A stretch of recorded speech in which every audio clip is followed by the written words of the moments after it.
Episode 77, sharing impressions and takeouts from the Edmund Hillary Foundation's New Frontiers event, published 10th of May 2018.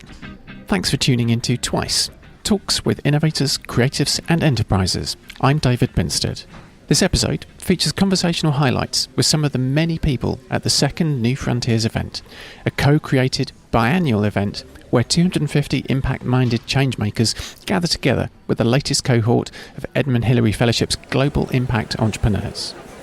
Alright, enough preamble. Let's dive in by chatting with Lina, Patricia and Audrey in the first of my Cohort 2 conversations.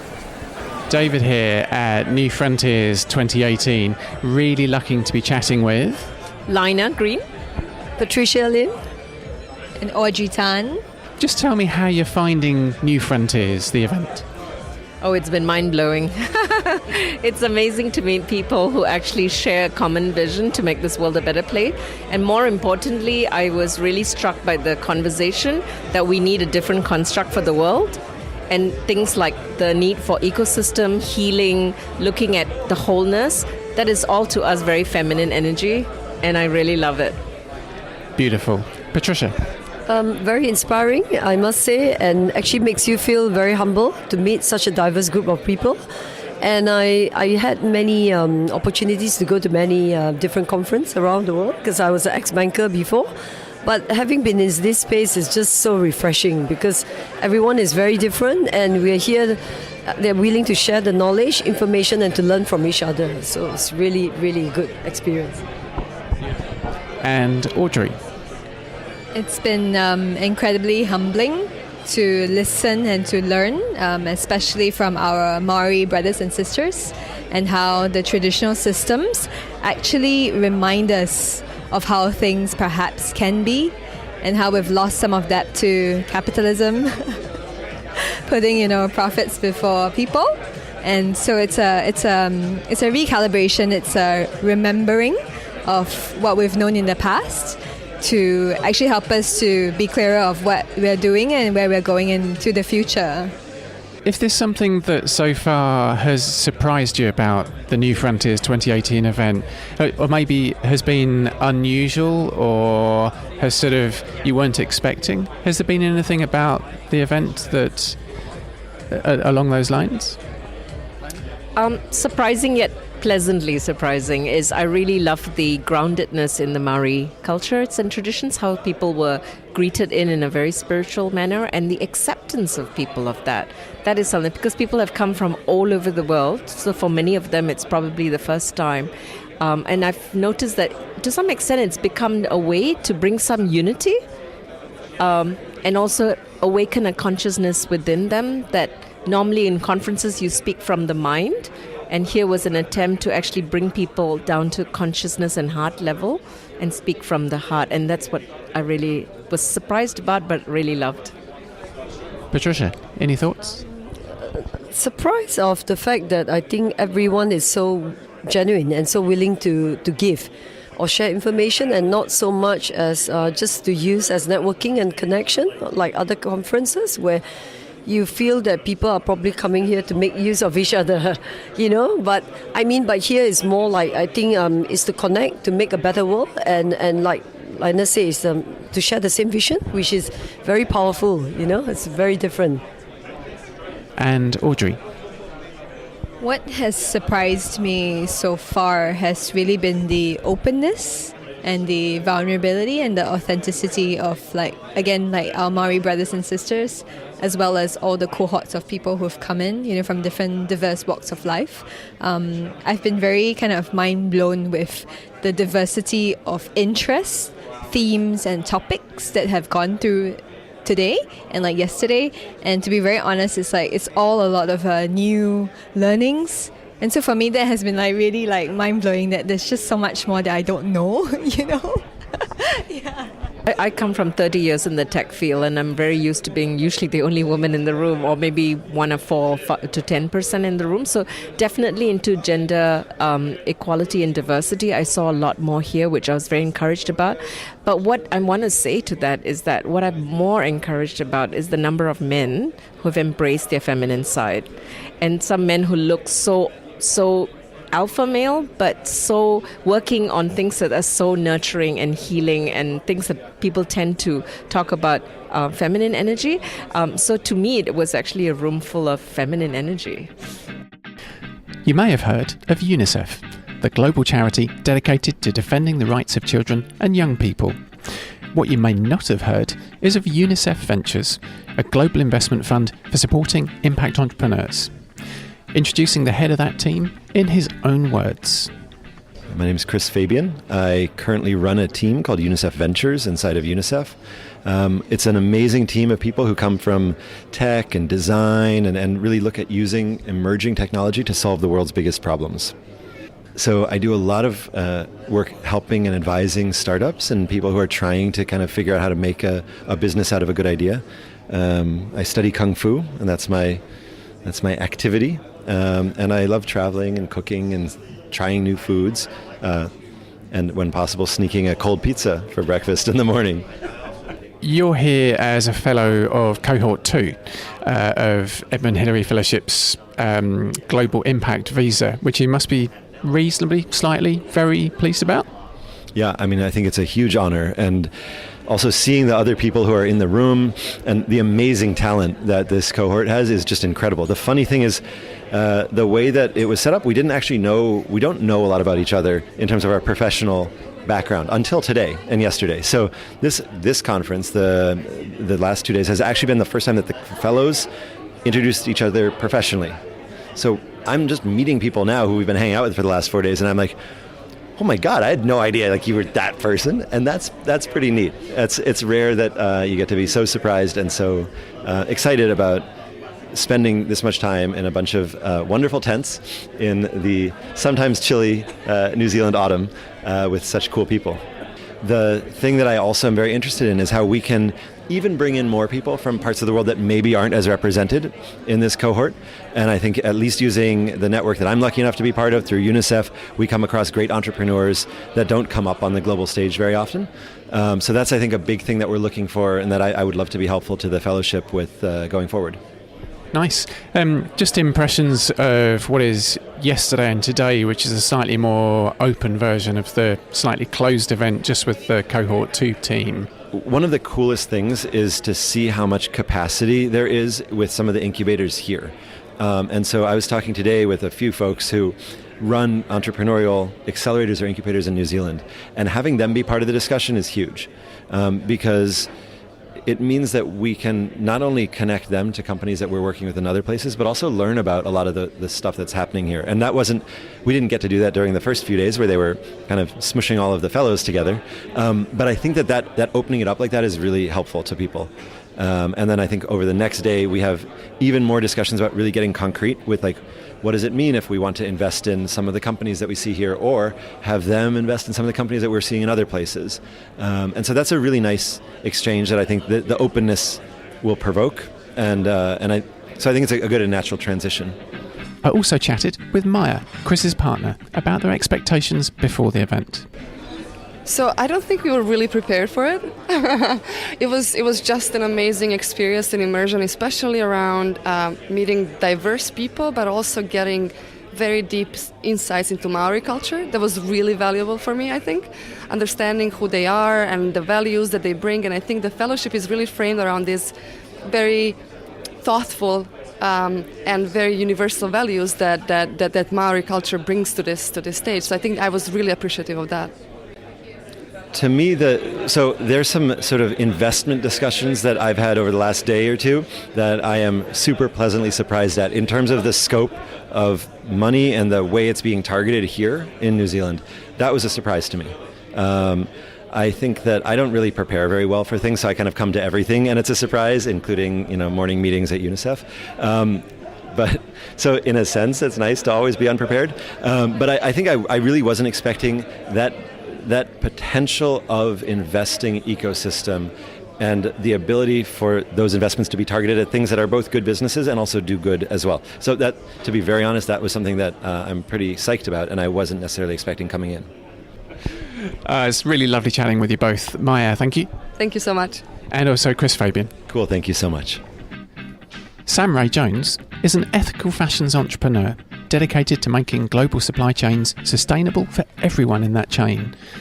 She's an EHF Cohort 1 Fellow, and we're lucky to have her as our guest on episode 50. I chatted with her about impressions, surprises and standouts. So lucky to be chatting with Sam Ray Jones. How you doing? Good, thank you. This is day 3 of New Frontiers 2018. How are you getting on? Good. We were here a couple of days earlier just to meet some of the cohort 2, but 3 days in now, last day of the New Frontiers part, and been learning heaps. Is there anything that sticks in your mind as either notable or surprising about the event? Just the diversity of speakers and people that I've met. It's really incredible how many great minds we have in one room, and it makes me really inspired and I guess looking forward to the future. You've been doing quite a lot of travelling recently. It seems like you've spent more time on a plane out of the country than actually in New Zealand. How does it feel being back home again? Well, I actually haven't been home. I came straight from the plane and from India and came straight here, so I've not been home yet. But it is good to be back in Wellington, and I'll be here for a couple of months, so it'll be nice to kind of get back into a routine for a bit.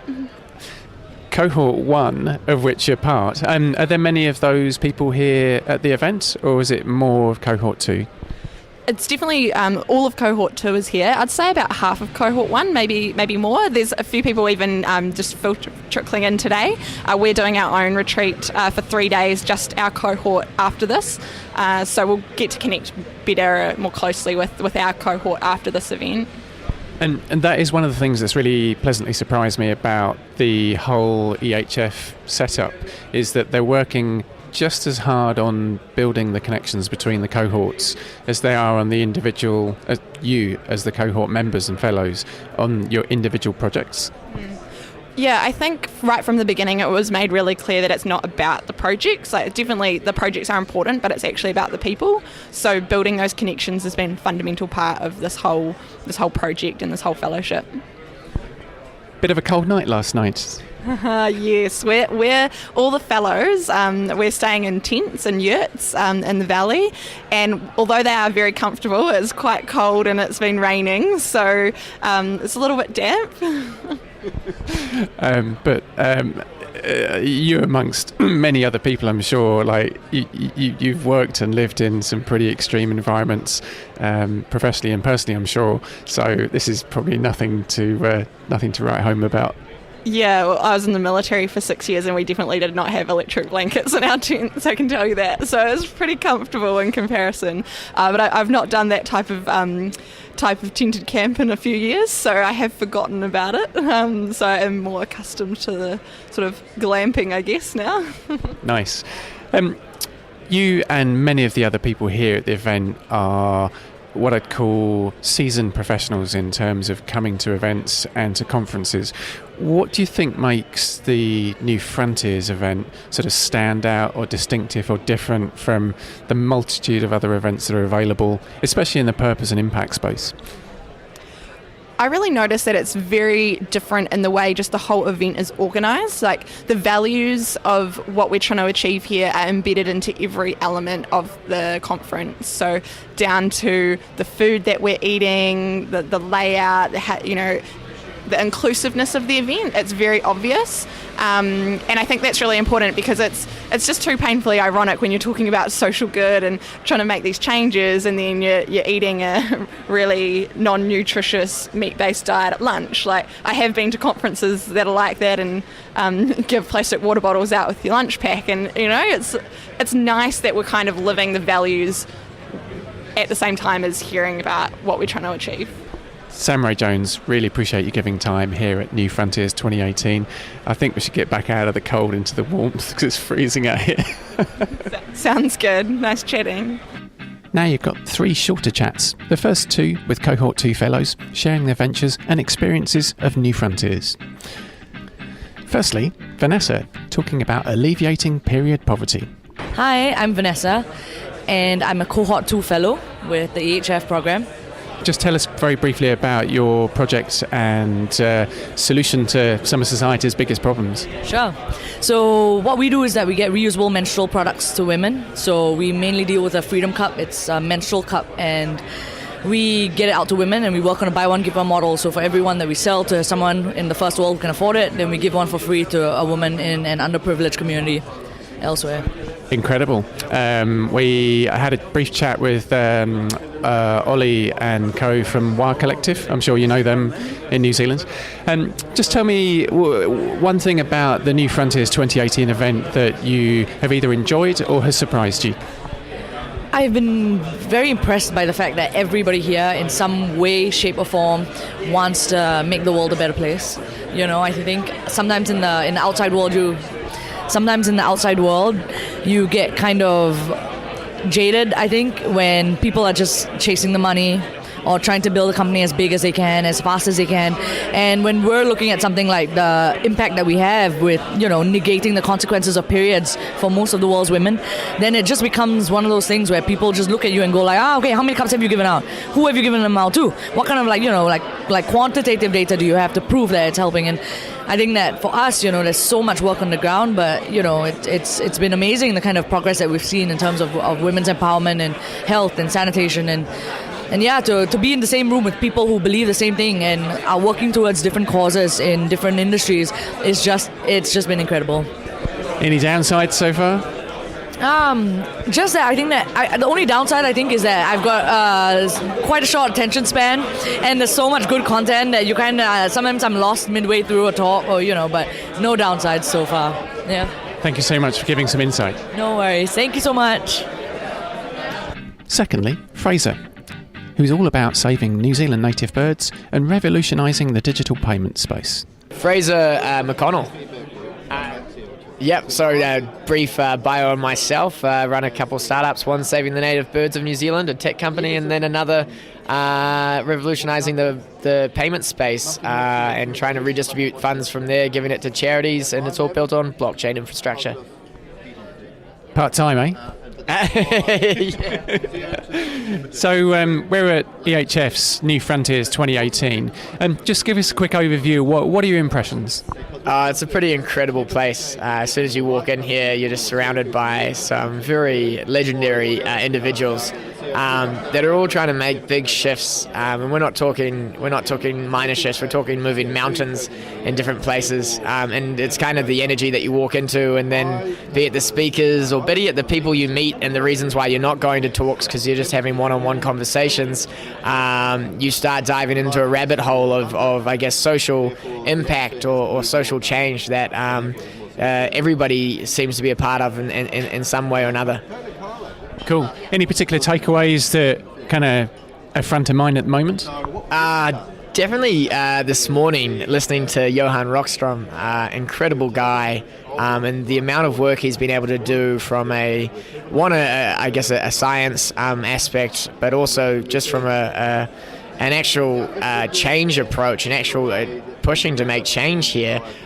He's gone out and found the abundance of evidence that we have of why we need to act in the climate space, but then he's actually gone and he's created a planetary boundaries framework and with some incredible information and research and evidence around all of it, but then using that to really steer, be it corporate or massive organizations, be it government, be it top-tiered companies that are even just making damage in this area, and he's been able to influence the way and direct where we should be heading in the next, be it 30 years or more. It's an incredible framework, and it's actually even more interesting when we start sitting down as in Aotearoa as New Zealanders, and people are having conversations with him. And I was lucky enough to sit in a talk with him with a bunch of head of DOC, be it head of Next Foundation, around predator free initiative to 2050, and how do we transpose and translate his structure and his framework into for Aotearoa perspective for predator free New Zealand. So this sort of collaboration is what really excites me. Contributing and building to great work.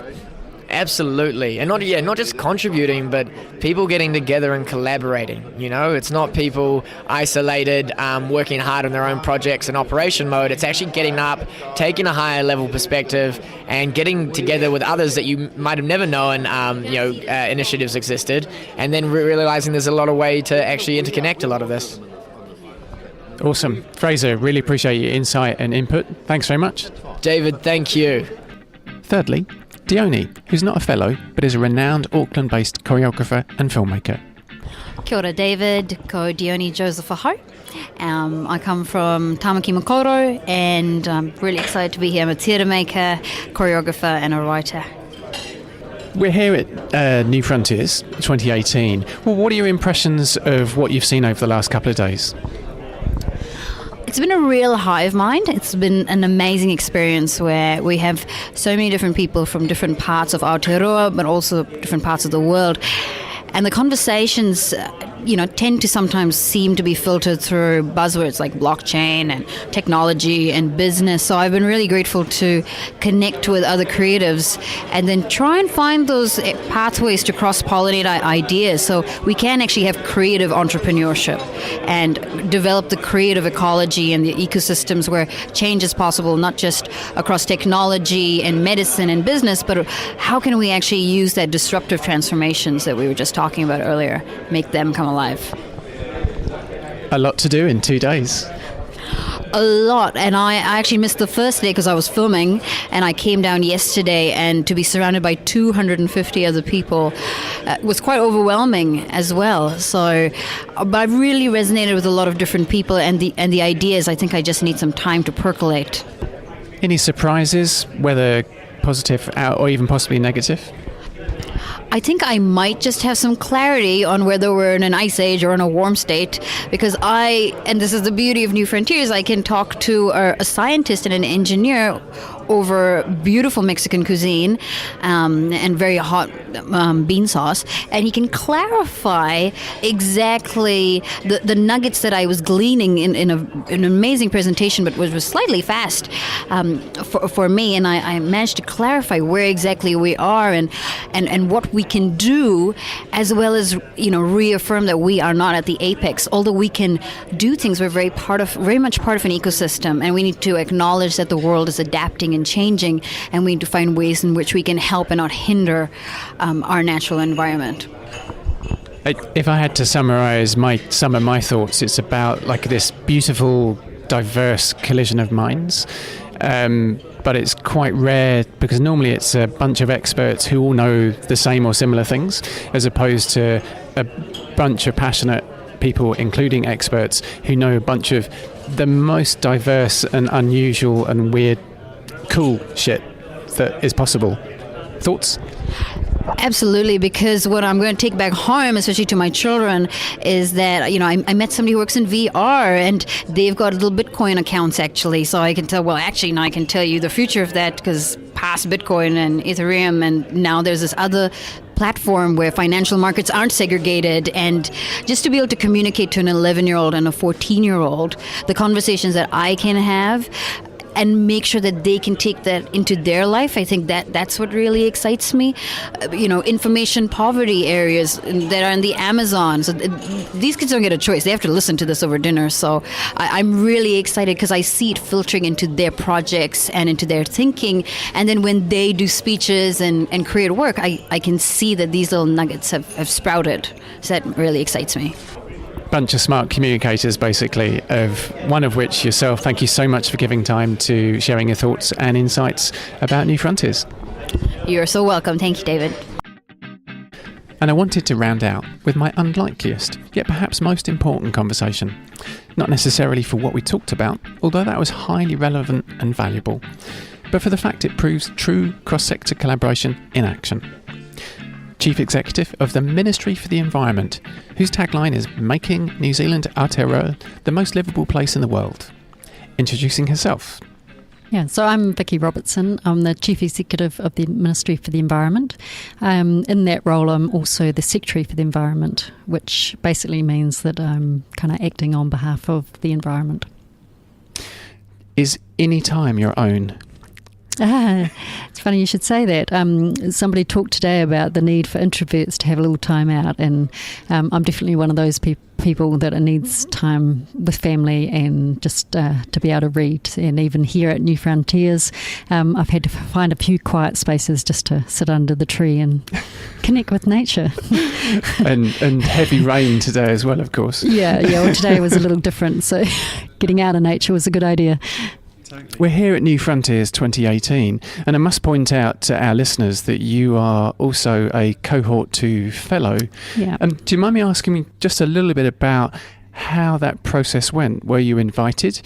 Was there some weird conversation in a pub one night that said, this sounds like a good idea?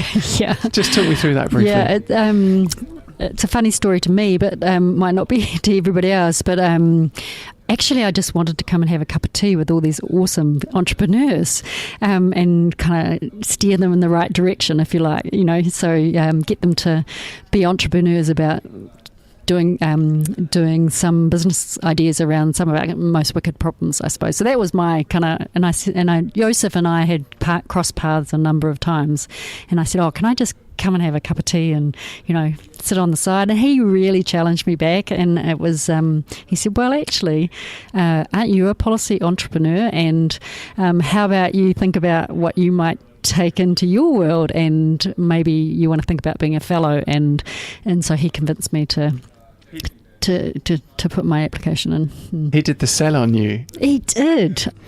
Just talk to me about your impressions of the event, which is on the back end of the work that the second cohort has been doing preceding that.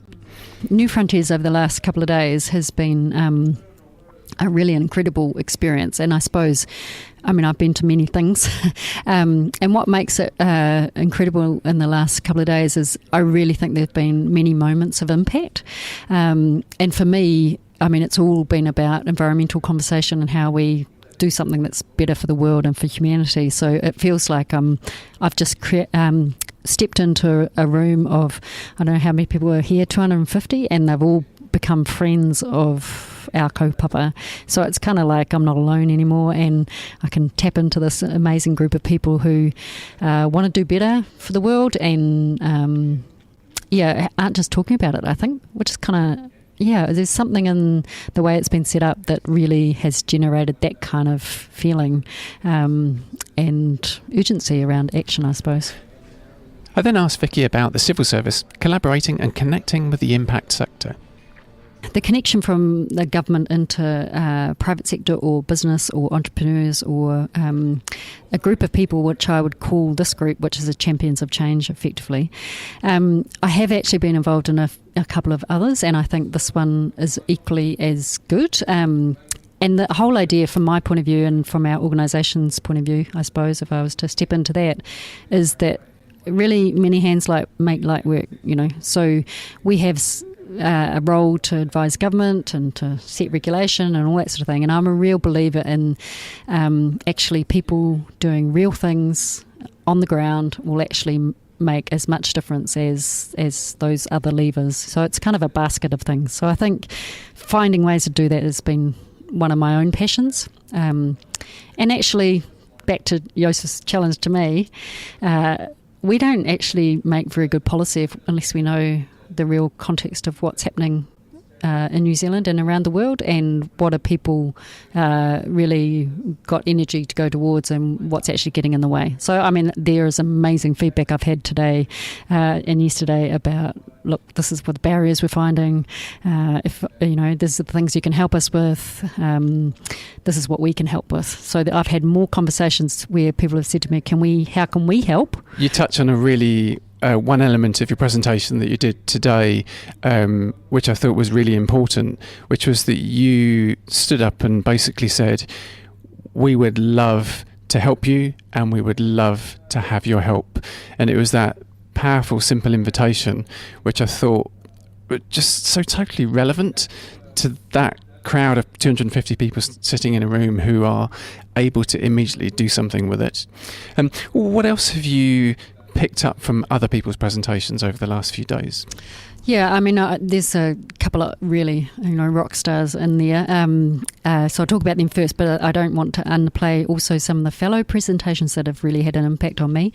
But, having Johann Rockström and Charles Einstein and the dichotomy between them, potentially, the nice creative tension that existed between them and the way they talked through the couple of days has been incredible. And really, I said to Johann today, he's made me he's challenged my thinking about some things in a really positive way, and same with Charles. And I'm kind of going, okay, well, how do I sit between these two things and make something happen between them? So, Johann has had a major impact on some of the thinking within a very short space of time. So that's a really specific moment of impact piece. And the same with Charles Einstein. So some of what he was talking about actually speaks to how we think about it from a Māori's perspective. So I think there's an absolute resonance to coming back to caring about Papatanuku and Mother Earth. So I think that, he again is a different thing. So that's been cool. But the ones other, some of the fellows have been, Dina, who does child play to do the SDG goals, she is just so, I said to her today, you must have the most friends here. She is just so energetic and wants to work with us. And, once somebody said today, we're not coming to do something to New Zealand, we actually want to work with the seeds you've already got here, and I think that's fantastic. Felix is another one who's done all the graphics and around the planetary boundaries, and he wants to come to New Zealand, and I'm saying, right, let's do something together. So those are the fellows themselves and their stories. There's some incredible passionate, and I look at them and go, oh my God, I better go and do something. What challenges do you see that this type of movement might face from your perspective? Yeah, I think always with these things, I think it's sustaining that momentum. And it's not to say everybody will do something out of this, because that's, a little bit heroic, but I think sustaining the momentum and the truth to the cause that they've really set out, and that real aspiration to do good for the world, I think the way that they're setting that up is incredible. Every 6 months they're going to have a new cohort. I'm kind of going, wow, how do you keep track of all that? So I think that'll be the biggest challenge. I don't doubt for a moment that the people sitting in the room and over the last week are going to go out and do something. And actually, it doesn't matter what all that is, as long as it's something, I think, yeah. Vicky Robertson, thank you so much for giving time. Thanks.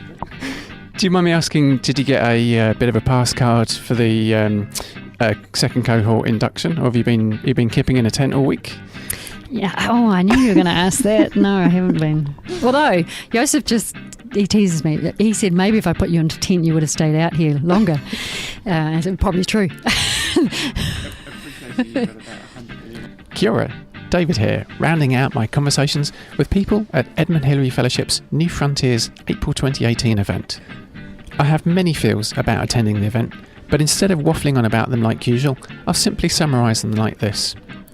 You know that feeling you get when you're in a really tight spot? When the chips are down and the situation's looking pretty bleak? It could be when you're traversing mountain ranges or sailing the deep oceans in a hurricane. At times like that, it's comforting to know that someone might have your back, whether imagined or real. Hope's a funny thing, and accompanied by passion, integrity and connection, it's a thread worth grasping for, whether in a personal survival situation or in the biggest fight for the future of humanity.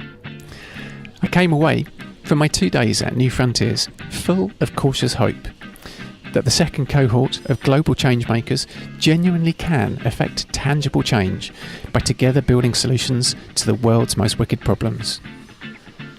You can connect with Edmund Hillary Fellowship at ehf.org.nz and at stories.ehf.org.nz.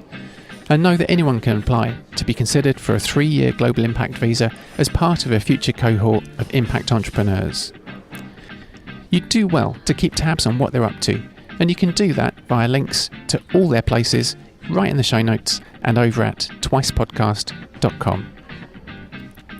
Episodes now include chapter markers, meaning you can jump to specific show segments precisely when they're mentioned in the conversation.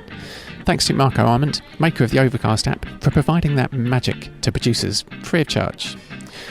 I'm also grateful to the EHF and New Frontiers teams for the invite and permission to capture and share global changemakers' stories and how they're making positive dents on society.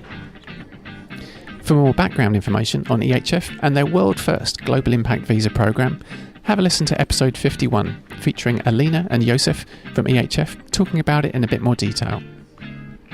I'm grateful to 2 Wellington organisations for support to be building the show, and I encourage you to check them out. BizDojo are at the forefront of creating and facilitating communities where talented, interesting and clever humans pursue their passions through a network of co-work spaces across New Zealand, which you can check out at bizdojo.com. Their goal is to facilitate communities of people to collaborate in an inclusive, friendly and respectful environment, with flexible options for small and large teams and contract-free plans to suit any business. Go develop and deliver your purpose over at bizdojo.com. I'm also grateful to the Wellington City Council funded Collider Wellington programme, featured at colliderwgtn.com. Their monthly programme of largely free events is designed to facilitate connections with thought leaders, emerging entrepreneurs and inspirational experts. You can access world-class intelligence, hang with some of the smartest people on earth and learn something new in the greatest little city on earth, Wellington, New Zealand. For all the details, go to colliderwgtn.com. Next up, I'm chatting with Jen and Tony from the Pop-Up Business School, a community enterprise to help people start their business doing what they love, without business plans or loans. Their goal is simply to help anyone get going quickly and for free. They'll publish in a couple of weeks at the end of the month. I also wanted to quickly shout out Emily and Carl from the Plankton agency, who've been hard at work on new show artwork concepts that capture and distill the show into a new logo design. I've been blown away by initial logo concepts, and I'll be excited to share the finalised design with you soon. You can check out their great work and services over at www.plankton.agency. Just a super quick reminder that this is a Love Not Money show and project of me, David Binstead. I'd be really grateful if you'd share an episode you particularly enjoy with your mates via a short note and by tagging them and us in a comment at Twice Podcast via Twitter, Instagram and even the Devil Facebook. You can dazzle fellow humans by showing them how easy it is to subscribe to this show, Twice, talks with innovators, creatives and enterprises via many places including Apple Podcasts, Spotify and also on the web. Until next time, cheers.